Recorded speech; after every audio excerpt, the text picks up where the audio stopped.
Hello, everyone. I think we're ready to get started here. Welcome to the Liquid Assets panel. We have a great group of speakers today lined up for you. It's going to be pretty exciting. So first, a few administrative things. I guess we'll leave questions till the end. And so we'll get through each of these speakers, let them speak, and then we'll get into questions. Following this, we have the environmental assessment panel, which will also be great, and I think that's directly after this. And yeah, so I guess I'll get right into introductions. We have with us today Dr. Linda Campbell, and she's with us via Skype. We also have Laura Tesoro from EcoJustice and Dr. David Vandersweg. And so maybe I'll just give a brief introduction of each of them, and then I'll start off with Dr. Linda Campbell. So we have Dr. David Vandersweg here. If a few of you were present at the panel before, he's already talked, so he's doing a little two in the row for us. And he's a professor in the School of Law at Dalhousie University. He teaches international environmental law and law of the sea. He's authored over 100 papers, not 1,000, and in the environmental law field. He's done diverse research lecturing around the world, in many parts of the world, throughout Southeast Asia, the South Pacific, Europe, and the Caribbean. And Laura Tesoro is a staff lawyer at EcoJustice, and she's worked to promote marine conservation, species at risk, environmental assessment in Canada. She's also acted as junior commission counsel with the Cohen Commission, and now she's back at EcoJustice. And finally, we have Dr. Linda Campbell. She's joining us right now from St. Mary's University. She's in the Department of Environmental Science. She's previously taught at Queen's University, where I can say I took part in one of her classes. It was really great. And she's actually been named one of Canada's top 40 under 40 to look out for by the Globe and Mail. And she's focusing primarily right now on aquatic ecosystems. So why don't we all give a warm welcome to Dr. Linda Campbell, and she's going to tell us a little about science and policy and give her perspective as an aquatic scientist.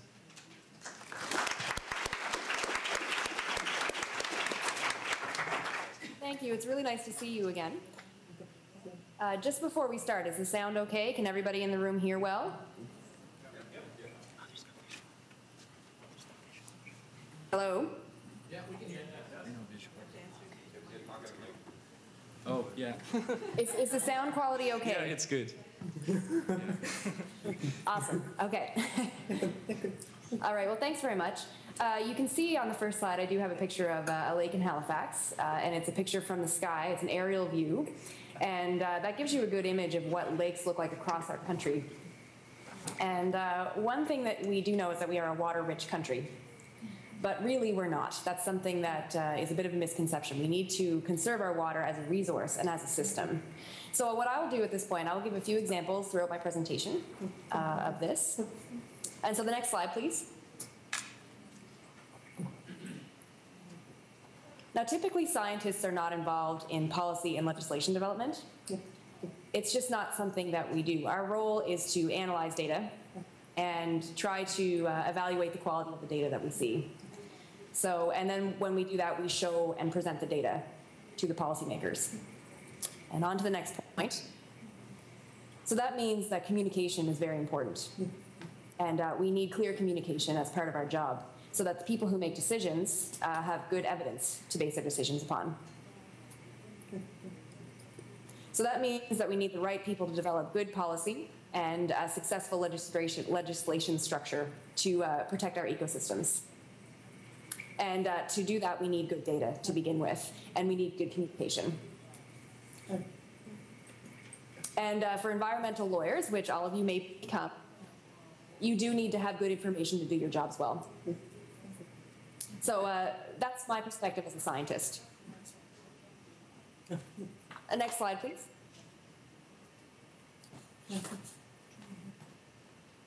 there's two really interesting examples that I can show you of studies that have been done, environmental studies. The first one is an example of how scientists can influence policy, and they advocate to the policymakers and administer that. The second one would be scientists themselves. They have the data, and the data can become an advocacy program. So you can see that there are two different perspectives on the same issue. Next slide, please.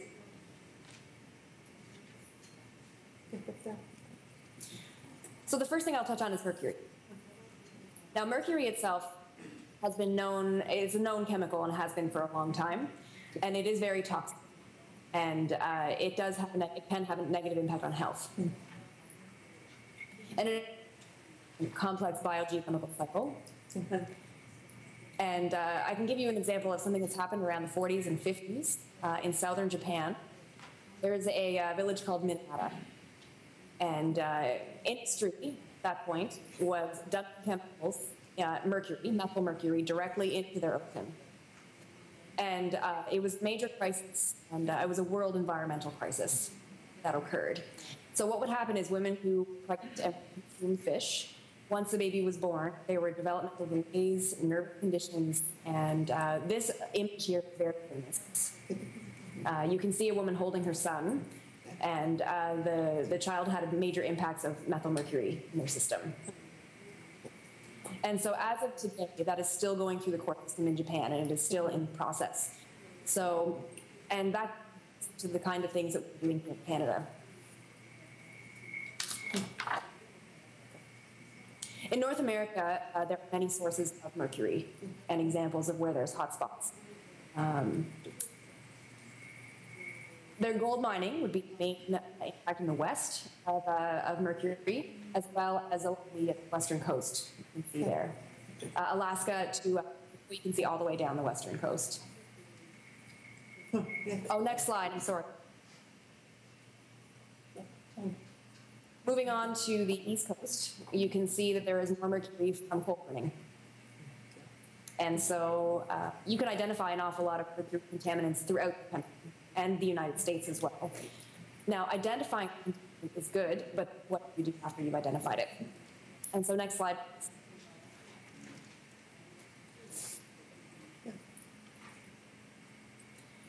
In Canada, the issue was that mercury was an issue and other contaminants were. So they've identified a few atmospheric contaminant issues. And this has been administered by policy developers, and this is how this has come to be. There are definitely a lot of gaps in mercury data across Canada. And so at this point, what they're trying to do is identify the gaps and find the funding to pay scientists to do the research where those gaps are, which is amazing. And really what they're doing now is gathering all of the top mercury experts from across Canada, bringing them together into one room, and making all of us discuss and figure out what to do next and how to manage contaminants. And so this is Environment Canada. It's CARA, which is the Clean Air Regulatory Agenda. And it's a mercury science program.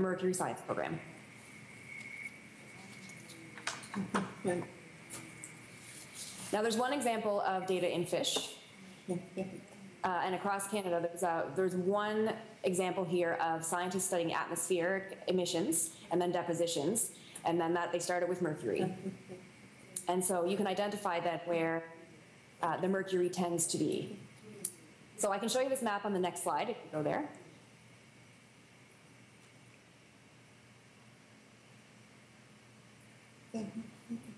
You can see the map here. There's two different types of fish species that are identified. So what's happened is we've gathered data from each province and brought it into one large database.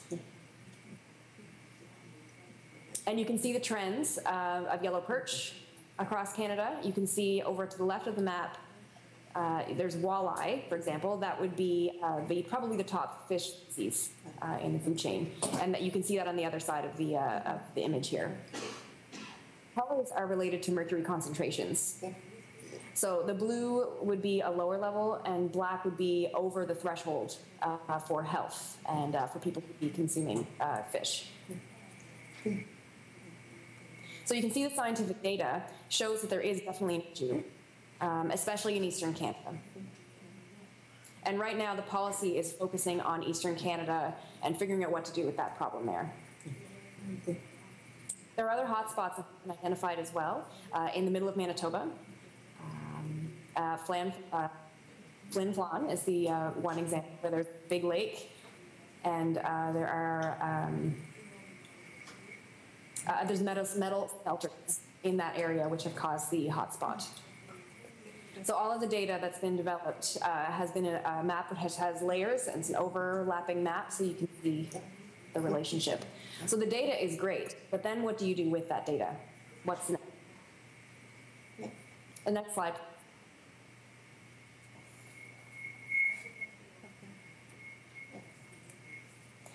So Environment Canada, this is a slide that I borrowed from them. So this is where this information has come from. Down at the bottom, you can see all groups of people that are involved in the research. And all of those people are together in one room, working together. The data then is given to the policy developers, and they make recommendations up through levels of people in power. So we've got the federal level, by national level. That's an agreement with the United States. And then you go up to North America, and then the Arctic, and then you would see the globe, the global level.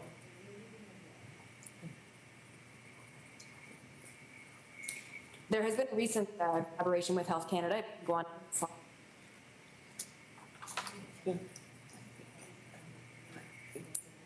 This is a recommendation of guidelines from Health Canada how to reduce mercury and consumer production of mercury in food products. And it has been very successful. We've seen a reduction in mercury now. And if you can see over to the right, that's a document that's been published in a book, and it was given to the government to develop new legislation. And that's to regulate mercury and how it's used in Canada. So our goal in Canada is to have zero mercury emissions. And we're getting there. Next slide, please.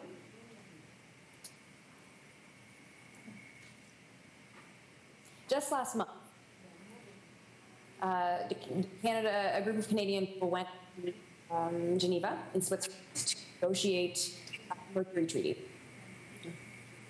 And the world was there as one group, and we all agreed that our goal was to have zero mercury emissions. Now, really, to let you know, there's other countries, China, other developed countries, for example, that have worse mercury emissions than we do. And they also agreed to the table on this topic. And the treaty will be signed next year in Japan, where the Minamata disaster happened. And that's an amazing step. And it's a really good example of how policy is administered and how it can guide science and how scientists can affect policy. So next slide, please.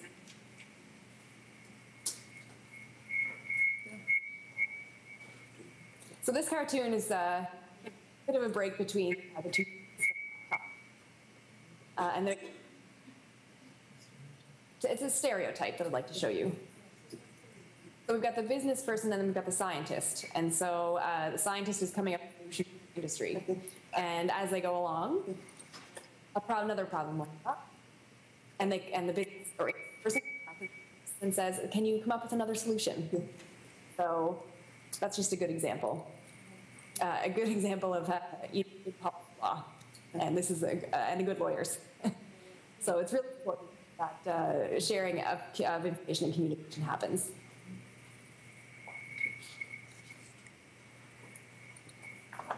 Can we ask her to speak closer to the microphone? I think she's fading in and out. Can we ask you to speak closer to the mic? Is it better? And there's a little feedback, but that might be on our end. I have settings on my mic. Can I try another one? Yeah, that's better. Is this better? Okay. Sorry about that. Technical issues. Okay, so the next case study is a bit of a different perspective. So this shows how scientists can be involved in advocacy work. So you can see Lake Erie. This would have been in the 1970s. And at that point, they called Lake Erie dead. They said that the lake had died. And, you know, it looks like a World War II advertisement or in the newspaper, a banner saying Lake Erie is dead. But what actually happened at that time, you can see at the top of the picture that there's a bit of a green section, and that's algae. And what happened is there was an overproduction of algae in that lake, which is called eutrophication. Now what happened is the algae took too much of the oxygen out of the water, and the fish then, and other animals and living things died, couldn't survive in the lake. And so there's always been eutrophication happening in lakes, but you can see the map in the lower corner of this slide. From the 1930s, you can see moving on, there has always been eutrophication. Now in the black section in the middle, you can see the area where there's low oxygen. And you can see that the size of that black area has increased from the 1930s until the 70s. Now the 1970s, it was crisis at that point. But people couldn't enjoy the lake. They were not able to go fishing. And it wasn't really a nice place to live at that point. And so the lake would have seemed awful, and it would have not been a good place to live. Therefore, the economy in the area would have gone into a bit of a recession, and the quality would have gone down. So the issue is, at that time, scientists were discussing a nutrient called phosphorus. And they said that it was causing the bloom of the algae at the time. And scientists said that based on a small study, it was phosphorus that was the issue. So industry said that no, not the issue. They were the detergent manufacturers who used phosphorus to make detergents. But really, at that time, phosphorus is a great way to clean your clothes. It keeps them nice and fresh.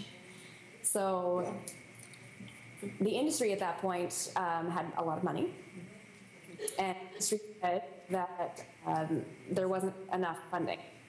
There wasn't enough evidence of phosphorus issue and causing eutrophication in the lake. They said it was carbon.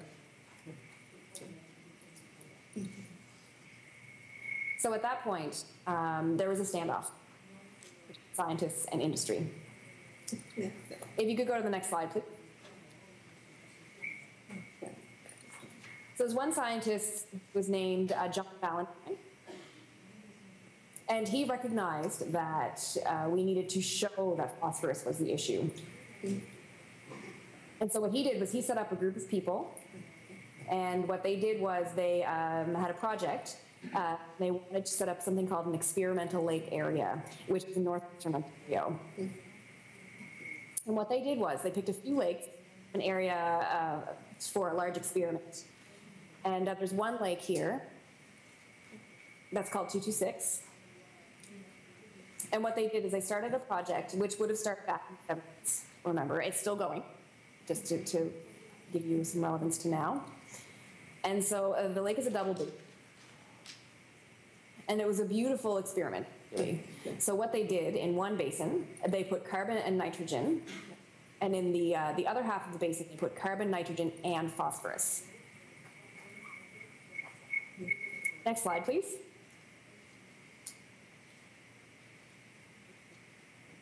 So the one basin with phosphorus that had been put in there, in 1 week, you can guess what happened. 1 week. Guess which basin was affected?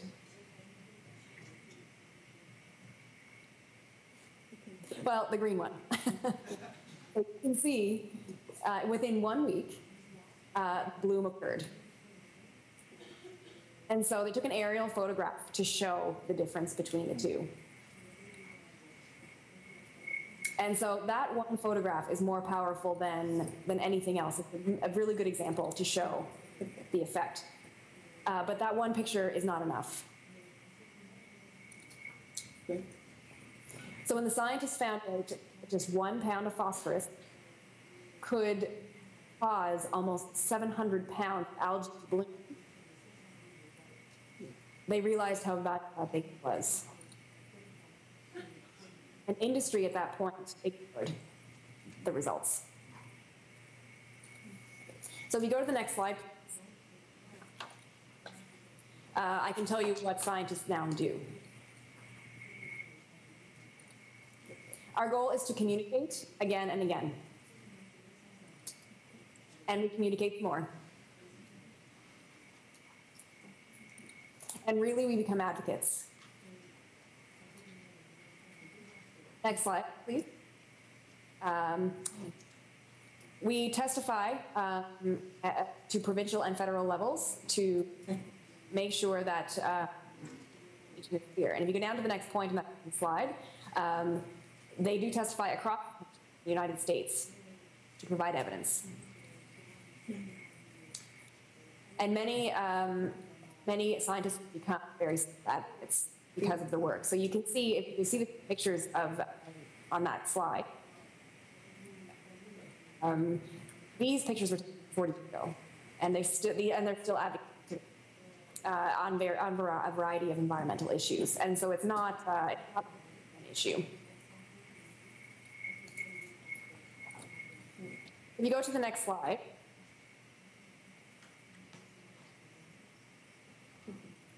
and so we want to figure out what governments do.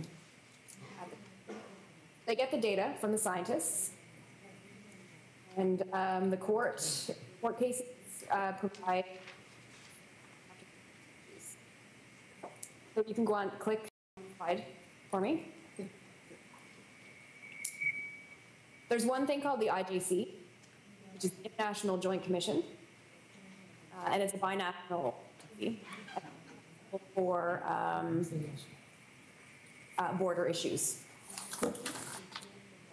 And so what they do is they develop the Great Lake Water Agreement to reduce phosphorus runoff and phosphorus effects.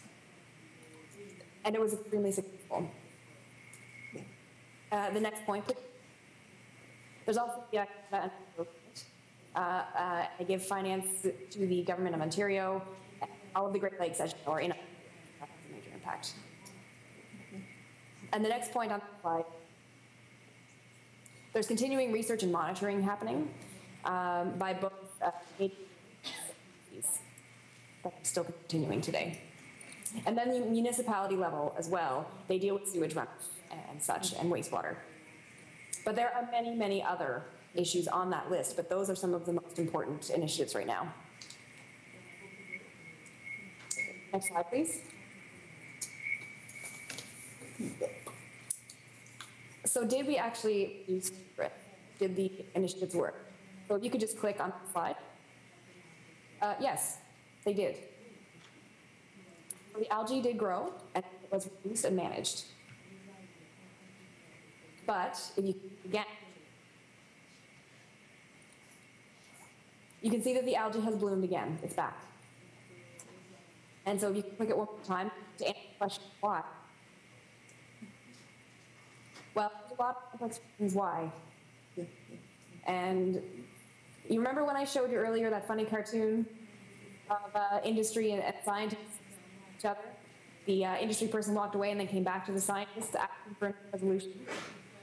Well, here we are.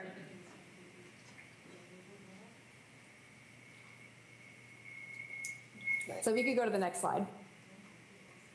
And I'll wrap up very quickly, by the way. But I just wanted to give you 2 case studies.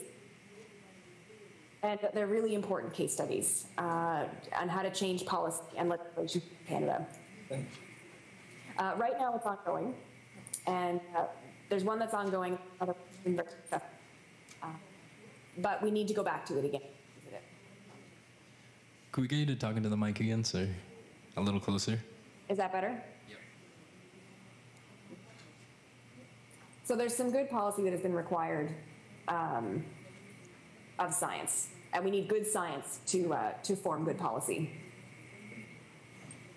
So what happens too often, people are focusing on the numbers only and the process, but then they're not realizing that they have to go back and try to figure out if the information or the data is right, is it supported, and is it strong information. So the main thing is communication is key. Many scientists don't like to become an advocate. but it sometimes is required. The sad part is legislation is often driven by a negative situation.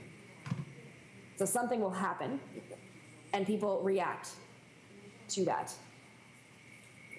But scientists often see it coming. So for example, climate change is a very good example of that. We know that climate change has been an issue well back into the 50s. But now, people are trying to fix the issue.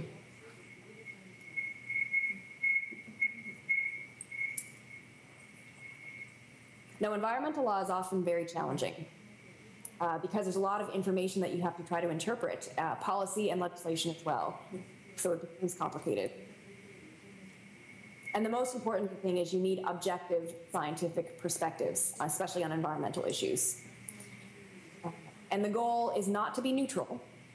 It needs to be a balanced, objective approach. You need good, strong evidence and a good basis to form decisions and to form policy. So, that's my talk. Great, thank you.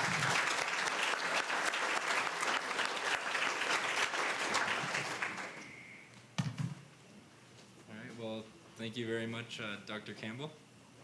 And she's going to be joining us for the rest of the panel, and then you'll have an opportunity to ask questions afterwards.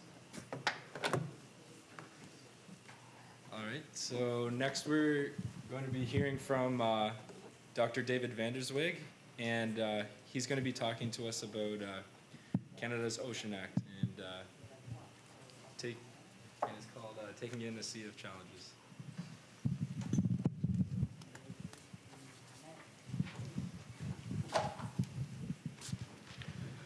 I'm going to try to break my record set this morning, perhaps another world record. And I just heard a big sigh from the translators. He's back again. I will go quickly because of a huge topic, only 15 minutes to cover. I have this word tacking. For those who aren't sailors, you sail with the wind, but if you're going against the wind, you have to tack. So you kind of edge forward. That's the word I'm using here. Two nautical images, I think. One of them is tacking. We've been edging forward, not going sailing as such. And I just want to flag three ways we've done that through the Oceans Act of 1996. We've had quite a few ocean action items and initiatives. Quickly flag a few of those. And then we've designated 8 marine protected areas under the Oceans Act with really good examples of marine spatial planning. So it can be done. We know how to do it.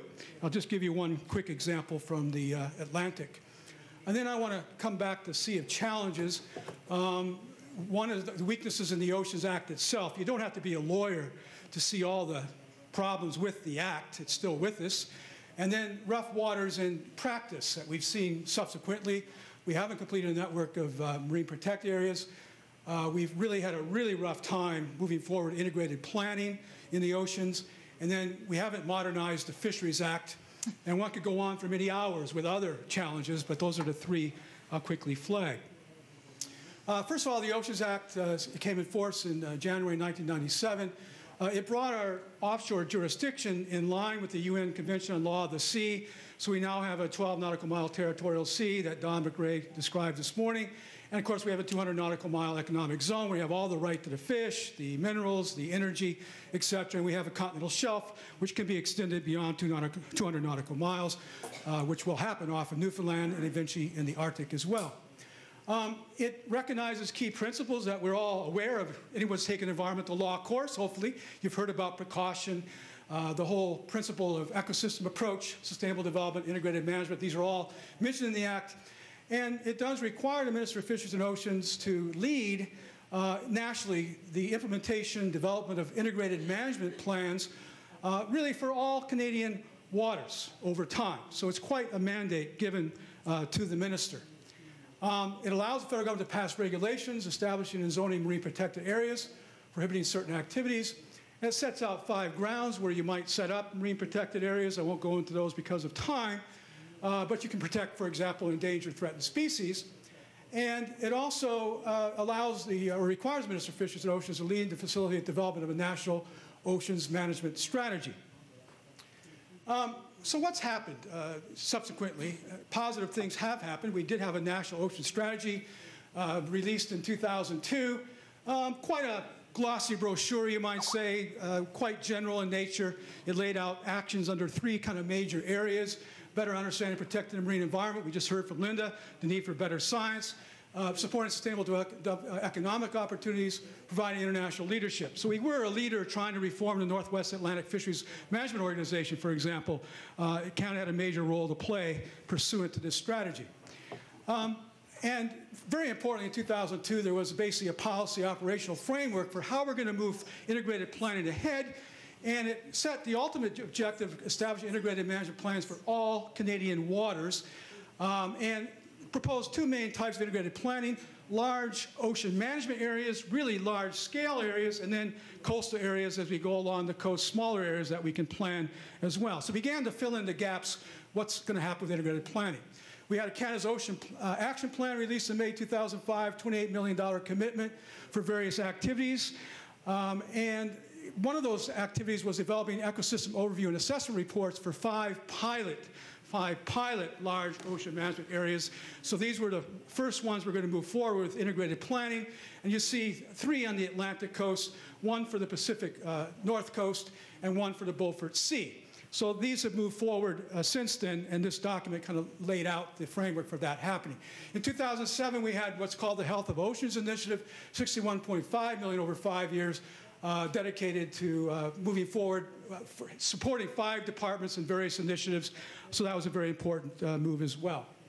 Now, the final thing I'm just going to flag how we move forward is with MPAs. We have 8 MPAs. They're the ones with the yellow dots. You have basically 5 of those in Atlantic Canada, 2 off the Pacific, and 1 in the Beaufort. And then you have 8 areas of interest as well. And you do have good examples of zoning. I'm going to give you one example. This is the Gully off of Nova Scotia. It's a deep canyon. You have endangered bottlenose whales that live there. And so what do they do to protect this? They passed regulations in 2004. And very quickly, they've zoned it. Zone 1, the interior, the deep part of the canyon, is basically a no-take area, only marine scientific research, and subject to consent or approval of the minister. Zones 2 and 3, they still allow some traditional fisheries, long lining for halibut and for some tuna, swordfish, and sharks, but no bottom trawling.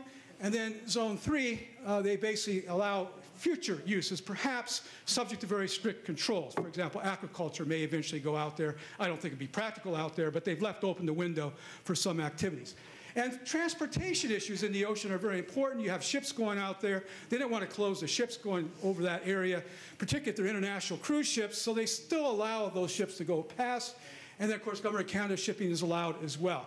They do, with notice to mariners, say try to stay away from this if you can. They haven't actually made it mandatory. Again, they could go to the International Maritime Organization and get it as protected as a special area. They haven't done that to make it mandatory. So they still allow international shipping to go past.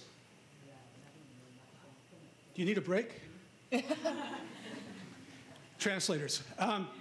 Here we go into Sea of Challenges very quickly.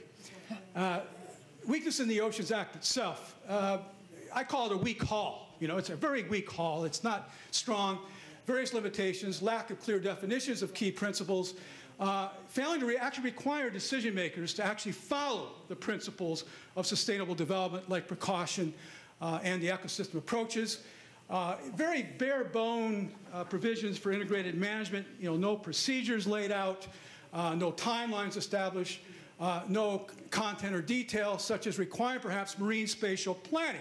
Can you imagine on the land where we'd call for integrated planning and then you end up at the end of the day with some kind of high level, we got to protect ecological health and human integrity, and that's it? What about Ottawa? We have zoning, don't we? But that's not what we see in the Oceans Act. They didn't actually call for marine spatial planning. And again, limited geographical coverage. You cannot actually zone coastal land areas, rivers, lakes, and really no provision on the act to give legal teeth. So you get a plan at the end of the day. How do you give it legal teeth? And it left it really to all the departments to kind of figure out how they license to make it work. Lack of specific approval requirement as well for these plans. And then lack of details of marine protected areas as well, the same problem. Really no details of procedure, timelines, who should be involved, all left to official discretion. Very quickly to rough waters, 3 challenges: complete a national network of MPAs. We have only established 8 MPAs, as I mentioned, and that's far from a network. We have no marine wildlife areas. Under the Canada Wildlife Act, you can actually have areas in the marine environment protect wildlife in the exclusive economic zone. We haven't done that. And then you have only 4 national marine conservation areas as provided under the Canada National Marine Conservation Areas Act.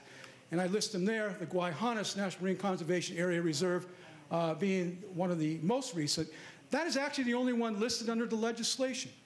So again, it's a matter of where are these actually in implementation. There are problems of implementation. The Arctic especially underrepresented. You only have the one MPA, another MPA proposed for the Beaufort Sea, and of course Lancaster Sound being proposed as a marine conservation area, but we're very underrepresented. If you add on the provinces and territories, you have around 1% of Canada's oceans protected right now, and that's probably even under that a bit. So we haven't really moved that far. We have a new framework document issued in 2011 for basically completing the network of marine protected areas. It promises to have bioregional planning now occur through 12 oceanic bioregions in the Great Lakes. It promises to develop a bioregional MPA network action plans. As some of you know, under the Convention on Biological Diversity in 2010, Canada took on a new commitment. Like other countries, we have to establish by 2020 10% marine protected areas off our coast. And again, you have United Nations Environment Program, another of UN agencies calling for 80% protection of seagrass meadows and salt marshes. Canadian Parks and Wilderness Society saying we should have no-take areas for 30% of our oceans. So targets are out there, and basically we have not moved that far. We have a long ways to go. And by the way, there was this report, some of you made, Commissioner on Environment and Sustainable Development just issued a report a few weeks ago on marine protected areas that it's going to take us decades to actually move forward. So we're way behind on protected areas. On integrated management planning, it's lagged. We only have we have yet to complete plans for the Gulf of St. Lawrence, Placentia Bay, Grand Banks, Pacific North Coast. Major areas remain outside the planning, like the Gulf of Maine, Bay of Fundy, Central and Eastern Arctic. We've only had 2 completed plans for the Eastern Scotian Shelf and the Beaufort Sea. And again, if you're Eastern Scotian Shelf, it hasn't even been signed off by the Minister of Fisheries and Oceans because there's a boundary dispute, or there was a boundary dispute between Newfoundland and Nova Scotia. So there's some sensitivity yet over that issue. And at Beaufort Sea, you do have a lot of documentation, collaboration, so you have the plan there. Coastal management areas have really moved very slowly. It's very hard to find out where these things are. There's no really good way of listing them, how they get picked, no one really knows. So I say it's been really, really, really, really weak on the coastal management area. And DFO, Department of Fisheries and Oceans, has participated in various coastal plan initiatives. I give you a short list there: Western Vancouver, West Vancouver Island, Southwest New Brunswick, and some areas in Newfoundland and Labrador. Modernizing Canada's Fisheries Act, I know I'm getting close to the end here, so it should be a no-brainer. It should be an absolute no-brainer to anyone. That act dates back to 1868, establishes no objectives, principles, procedures for fisheries development and management, grants absolute discretion to the Minister of Fisheries and Oceans to issue fishing licenses.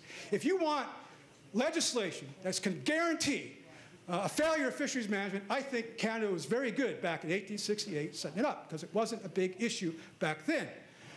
Various parliamentary attempts to try to strengthen the act have failed, as many of you know in this room.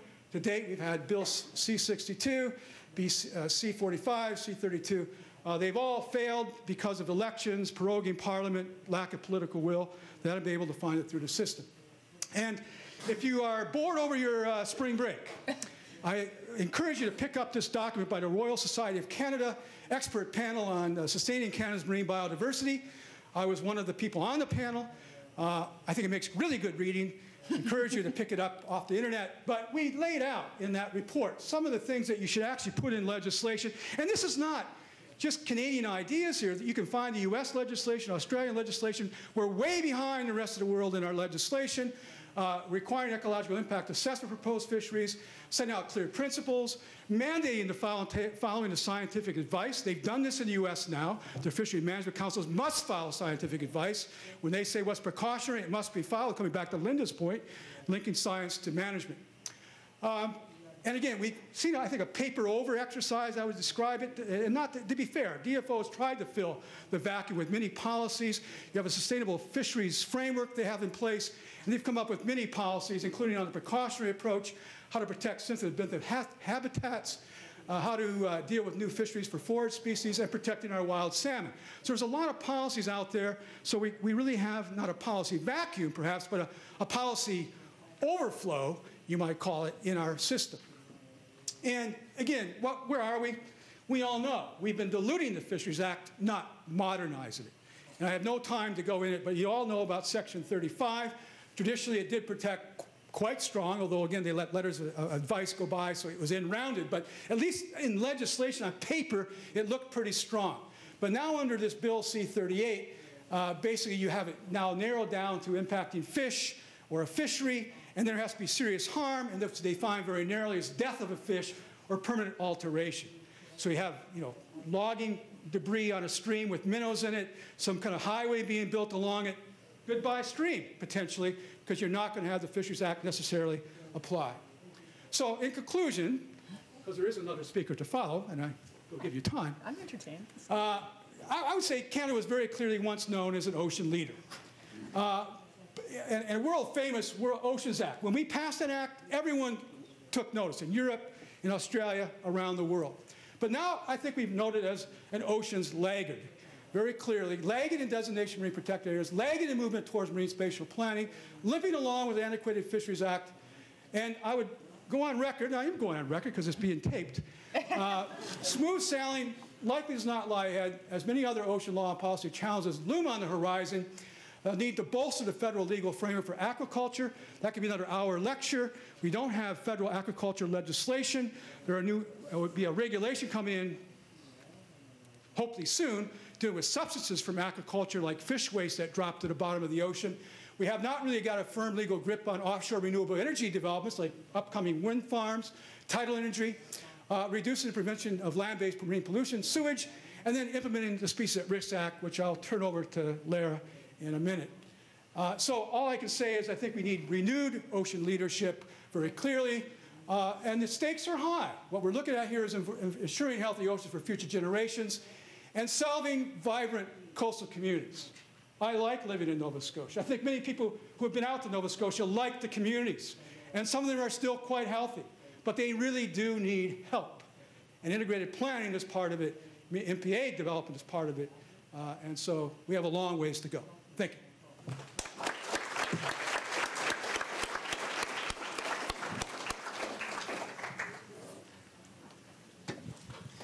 Thank you very much for that, David. All right, our next and final speaker is going to be Lara Tesoro, and she's going to be speaking to the issue of whether and how marine conservation can be achieved. So I'll let you take it from here.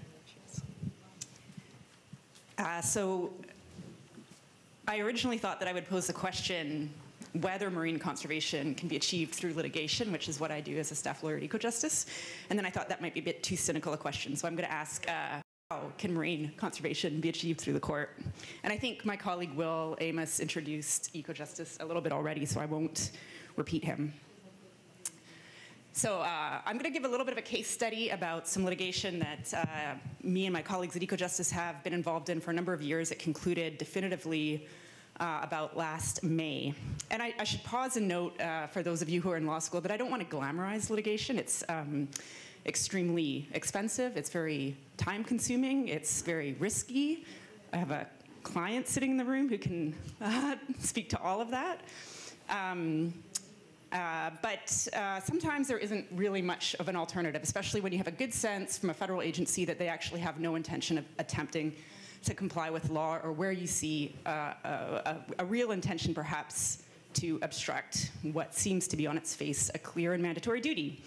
And that brings us to the resident killer whales. I really love this photo because It reminds us that killer whales in British Columbia, the resident populations are kind of found, I don't know any of you are from BC, but in the southern Strait of Georgia, in Johnson Strait, in the Strait of Juan de Fuca, all around Vancouver Island. It reminds us that these are actually quite urban beasts. You know, this is them swimming alongside Victoria. And it reminds us in particular that the things that we do are necessarily going to have an impact on our urban neighbors like killer whales. So I don't know how many of you are familiar with the decision that I'm talking about. I kind of loosely refer to it as the Orca litigation, but if any of you want the style of cause, you can ask me later. It was a piece of litigation that was conceived for the following goals. In particular, it was the very first decision that DFO had ever made under Section 58 of the Federal Species at Risk Act. And Section 58 is quite a pivotal provision in that legislation because it imposes on the competent minister, in this case DFO, because we're dealing with marine species, a mandatory duty within 180 days of a so-called recovery strategy identifying critical habitat. Within 180 days of that identification, the government's under an obligation to, quote, legally protect that critical habitat. And Section 58 sets out two ways that that can be done. One, if the critical habitat is already legally protected, it can issue a statement saying how that habitat is already protected. If the habitat isn't already legally protected, then it's obliged mandatorily to issue a protection order, which is a ministerial order that, quote, legally protects that habitat. So the killer whales happen to be first in the queue, and just hearkening, first in the queue for a species that would actually attract a protection order, and that is in part due to the very impressive efforts of a number of scientists, both within government and outside government, to put forward an impressive recovery strategy for the resident killer whales that did identify their critical habitat, both in terms of where it was and what it comprised. So this recovery strategy comes out in March 2008. 180 days later, there's this obligation to legally protect it, and what does DFO do? But it chooses, in its word, chooses to issue a protection statement. And the protection statement sets out a plethora of instruments, both legal and policy, that DFO purports legally protects habitat. And so we're looking at this protection statement back in October 2008, and it says things like, you know, the seabed of the ocean where the resident killer whales lives, well, that's protected by Section 35 and the minister's discretion under Section 35 of the Fisheries Act. It says that we can use our legislative tools under SEA, SEPA, the Oceans Act, and then it interestingly introduces this division between the geophysical elements of critical habitat, which are purported to be protected by the Fisheries Act, and then the things that actually matter to killer whales, which are fish, quiet, and clean water. In the jargon that got introduced into the decision, biological elements of critical habitat, aka their prey, Chinook availability, acoustic qualities of critical habitat, having a quiet ocean in which they can communicate and hunt and echolocate and migrate, and then having a relatively clean and unpolluted ocean environment. And all of those critical elements of their habitat were not assigned legal protection, but the statement said we will manage and mitigate those important elements of habitat through, you know, this outreach program that we have, through these guidelines that we have, through these non-binding protocols that we have. So we looked at this and thought it was a fairly problematic way to, quote, legally protect resident killer whales' critical habitat. And thus, we, on behalf of 9 groups, I'm saying we a lot, I don't want you to interpret that as eco-justice. Margot Venton and I represented 9 environmental litigants in this case, which was something I wouldn't recommend doing. It was really challenging. And I won't rattle them all off. They were environmental organizations, both local and national, from both Ottawa and British Columbia. And they, in fact, they filed a lawsuit in October 2009 to seek some of the following goals. They sought, I don't have my pointer. These are kind of the legal goals here under this bullet. Looking at this protection statement, the objective was to have a court declare that these various discretionary abilities of government to, if they choose, take action under various statutes to protect habitat, that wasn't what was contemplated by a duty to legally protect habitat, nor were these various policies and guidelines. And just as an example, one of the guidelines that was offered up by the DFO minister as an example of how they were going to legally protect critical habitat was like an accordion pamphlet that was in the shape of a whale. And let me tell you how fun it was to open that in court and say, this is what DFO relies on. And it was, you know, red and blue and green and very pretty, but not clearly a law.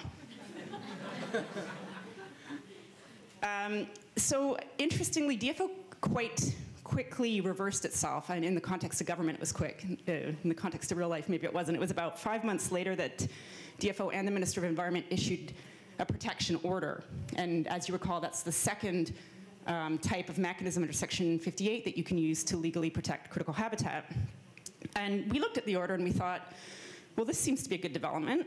And then 2 weeks later, but we reserved judgment because we're waiting for something called a RIAS, which is a short acronym for Regulatory Impact Analysis Statement, which accompanies a order or regulation when it's gazetted. And the RIAS was disturbing. It maintained this distinction between so-called geophysical elements of critical habitat and the things biological, chemical, acoustic that actually matter to whales. And so we realized that we needed to file a second lawsuit, which we did, challenging the scope and nature of the order. And those lawsuits were consolidated. And I'll get to the judgment in a second.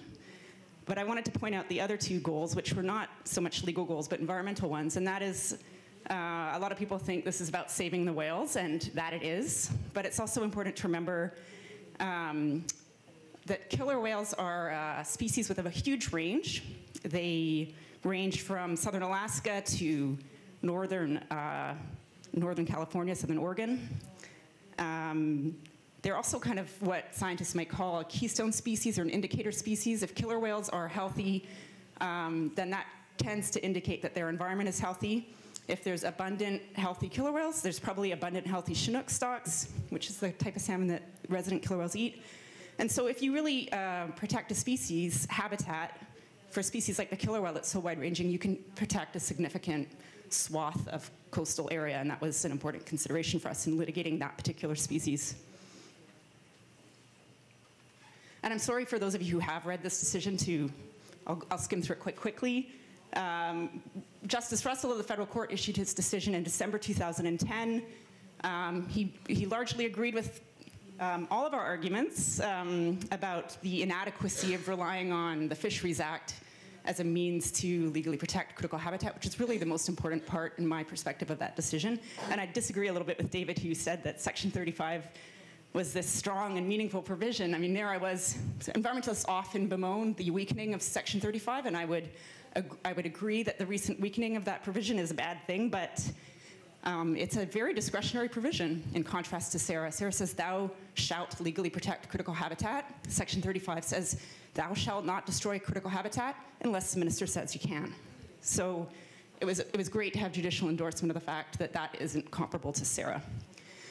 The Oceans Act, just to harken back to what David was saying, the Oceans Act was one of the more difficult statutes that me and Margot, my co-counsel, grappled with when we were contemplating our case theory, because if it were implemented, it definitely could legally protect critical habitat, and we wouldn't have to use these keystone or indicator species as a means to achieve marine conservation.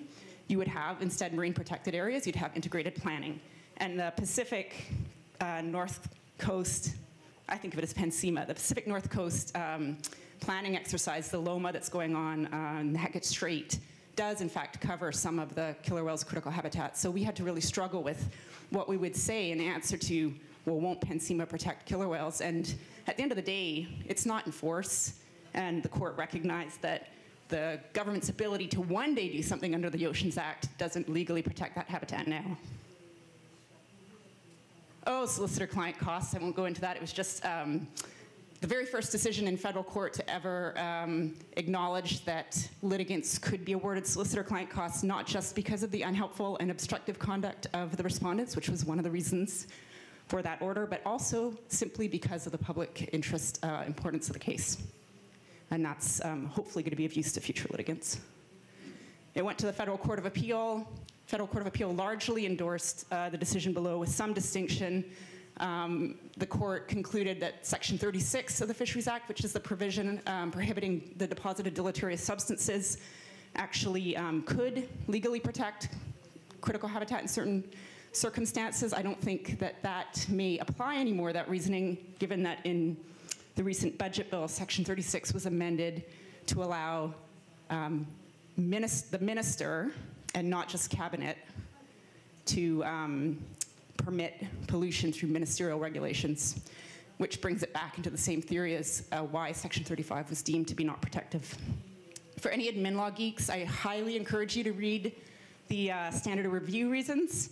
The standard of review reasons from the Federal Court of Appeal have been cited 12 times in the last year. There seems to be a little mini revolution going on in the Federal Court of Appeal where they are not particularly willing to apply Dunsmuir to ministerial decision making. Sorry if that was code for some of you. And so this kind of brings me to that question that I originally asked.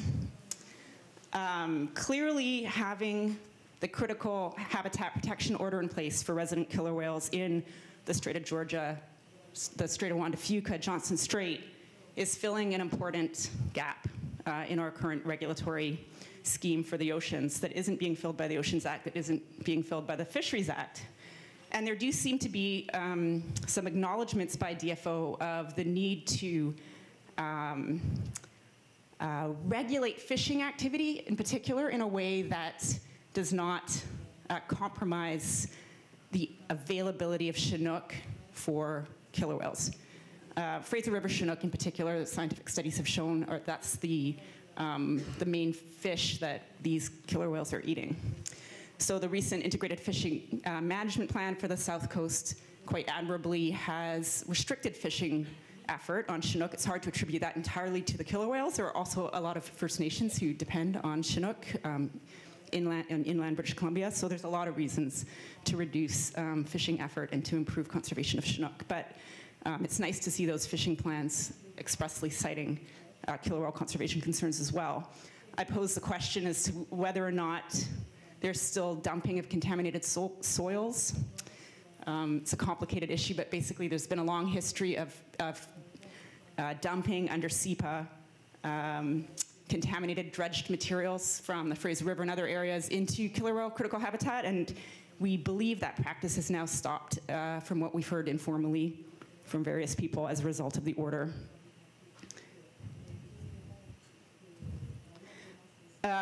But at the end of the day, it's an order.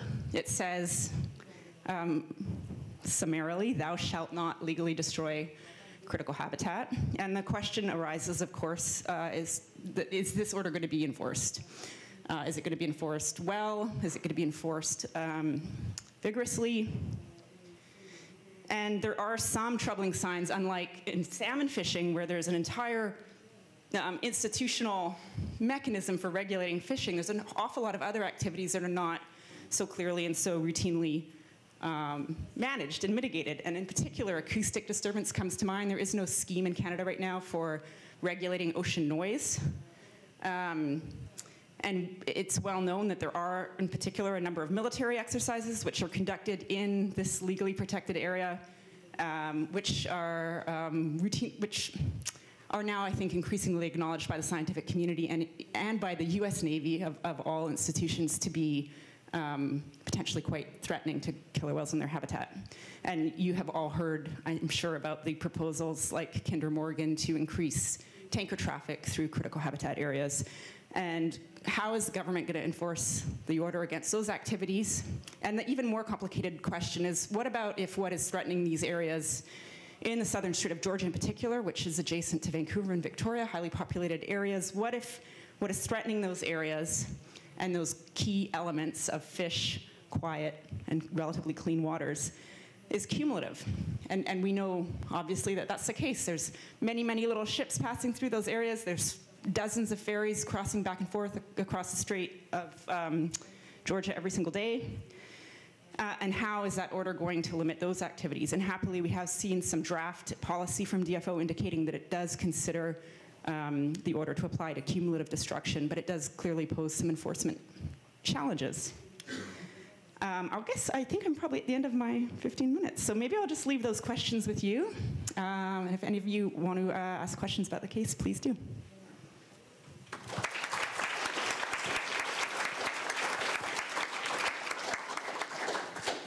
Great. Well, thank you to all of our panelists. I think we might have run a couple minutes over, but I'm sure we have time for a few questions. So if anyone has a question, maybe we'll take it to the audience.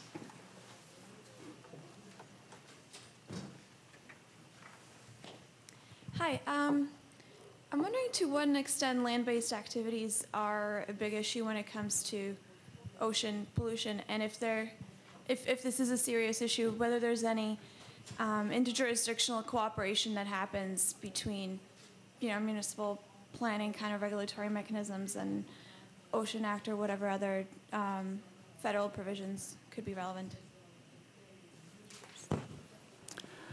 There is considerable cooperation, even with the integrated planning. All of the LOMAs involved having committees that dealt with federal, provincial, some would, I think, bring in municipal as well. But then they have, stakeholder groups. They had all a little bit different. But you had, basically the Beaufort Sea had the Beaufort Sea Partnership, which brought in, Aboriginal groups, other stakeholders. So there's been that kind of level. We obviously have Canadian Council of Ministers on the Environment, which involves federal, provincial. You have the same thing, the Fisheries and Aquaculture Ministers, which is an umbrella, which you bring together the Fisheries and Aquaculture Ministers provincially, federally. So there's a lot of things out there that try to pull it together. But it is complicated. And then when you get into the pollution side, you really do have major issues, which are, I think, still somewhat largely unresolved, like the whole question of sewage and wastewater. We have new wastewater effluent regulations under the Fisheries Act of 2012. But again, they're going to be phased in, and again, whether you have the infrastructure in place quick enough, that's a big issue. It costs a lot of money to put the infrastructure. Anyone who lives near Halifax Harbor, which I think the questioner does right now, you know that it's only primary treatment, and it keeps out the solids, but that's not really very, very good, actually, in the end of the day. So there's a long ways to go. My question is for either the first two presenters or both. I'm just wondering, I'm having trouble conceptualizing the consequences of all these holes. You guys talked about a lot of the difficulties in institutional difficulties and holes in the legislation.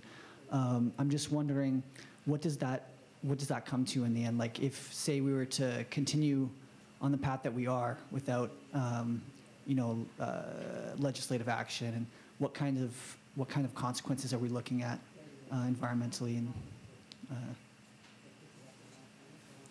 perhaps give Linda the first chance at that one. She's still with us? Yep. Okay. That's a good question.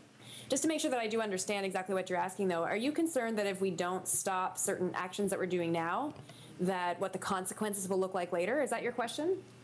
Yeah, pretty much, yeah. Okay.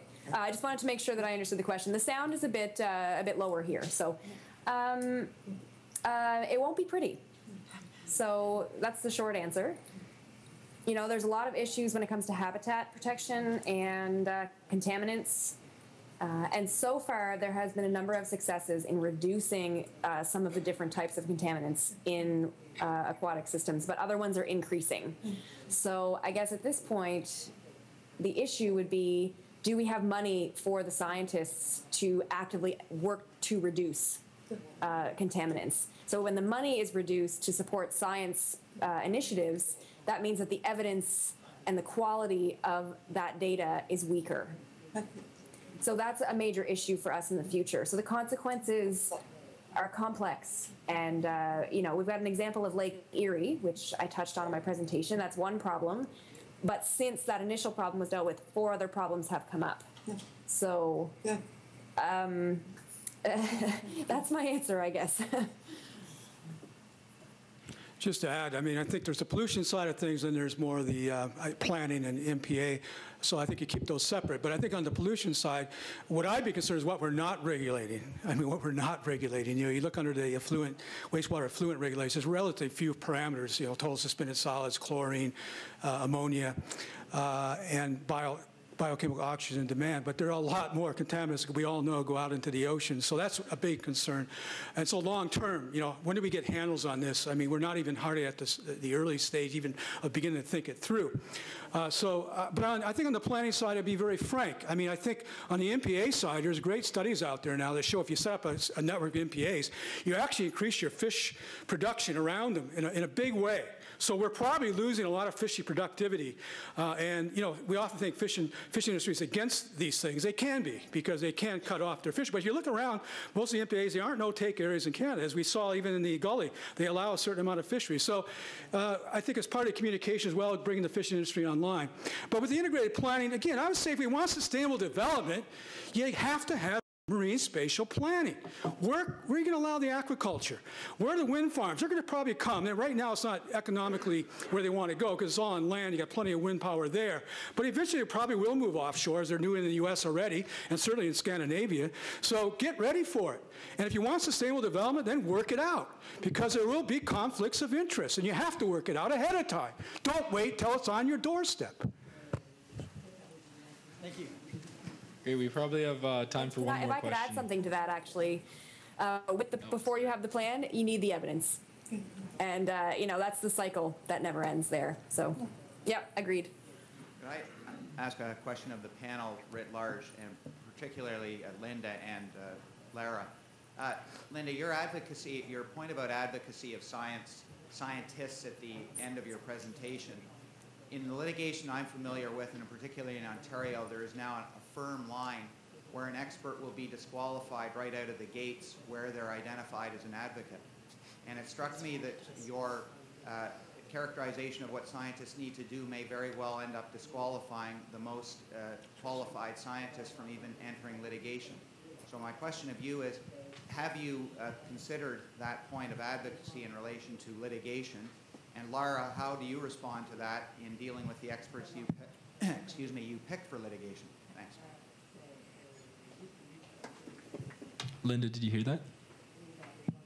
I can take a stab at that first. I saw part of the question, but not all of it. So maybe, Lara, go ahead and answer, and I can probably Perfect. Add some in later. So I'm a recent transplant back to Ontario after having gone to law school 10 years ago and being in BC and coming back. And we do not, in British Columbia, have those strict requirements. And I've recently come to learn about them through a fairly rude awakening in our, what we call our Chemical Valley Sarnia Charter Challenge, where the affidavits of a few of our experts were struck. Because of their purported advocacy, despite the fact that the substance of their evidence was effectively tendering documents authored by the ministry itself. So I'm really interested in understanding how that plays out more.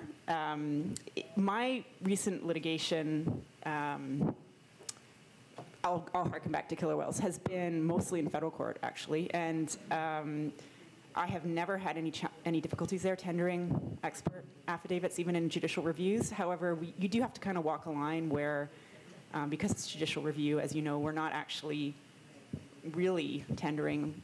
You may tender the affidavit of a scientist, but I've never actually gone so far as to purport to characterize it as expert evidence. It's usually something that we try to characterize as contextual background evidence, and therefore it survives. But that's clearly not the case in Ontario anymore. So I think for environmentalists in particular, that is going to be a huge, huge challenge in figuring out how to work with activist scientists. And I completely agree with Linda that it is important for scientists to understand their role as advocacy. I think the days of scientists communicating only to each other, if we're serious about environmental protection, that cannot be the case.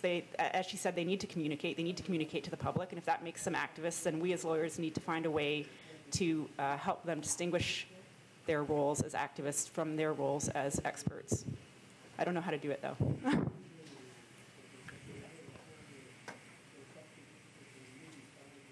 Yeah, I have a beautiful view right now of your mic, but that's okay. I do agree with Lara, what you're saying there. I think that it's really hard for scientists to be advocates at the same time because we're not trained as advocates. We're scientists, so we're learning that as we go with our work. So it is really hard for us in that role. But there are resources that are being developed for that. There are two. There's one, I think it's called the Canada Policy and Science Center, I believe. It's in Ottawa. And there's another resource I can think of. It's the Science Media Communication Center. And those two resources have become really important tools for scientists who are starting to collaborate with policymakers and lawyers and the general public as well. So I think that the resources and the support of scientists becoming advocates is key. And it's really important to the work too. Great. Did that answer your question? Yep. All right, well, I think we should maybe wrap things up here. Maybe everyone can help me in giving a round of applause for all of our speakers here.